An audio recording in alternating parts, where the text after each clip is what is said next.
నువ్వు వెళ్ళి నీ డిజైన్స్ తీసుకోపో. మా పోయి ఆమ్లెట్ అన్న వేసుకురాపో. ఉండరా సీరియల్ అయిపోవచ్చండి. ఇప్పుడు నేను చాలా బిజీగా ఉన్నాను. సరే నేనే వేసుకుంటాలే.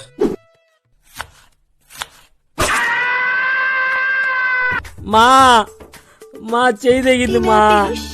అయ్యో అట్ట కోసుకున్నావురా, 2 నిమిషాలు ఆగింటే నేనే పోయిచ్చింది కదా. అయినా నేనే పాపిస్ట్ దాన్ని, బిడ్డను కూడా పట్టించుకోకుండా అమ్మాయి ఎంత రక్తం పోయింది, ఉండు కట్టన్న కడతా. వెళ్ళు. మా కట్టు కడుతురా అమ్మా. ఆ మాత్రం దానికి సావలే, పోయి పసుపు పెట్టుకోపో.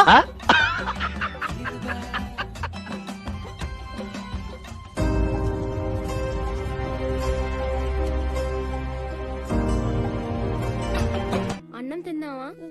ఏందిరా అందులో దిగిందా? నొప్పిగా ఉందే నాన్న, సెప్టిక్ అయితేదేమో హాస్పిటల్ కన్నా పోదాం పదా. అది అవదమ్మా.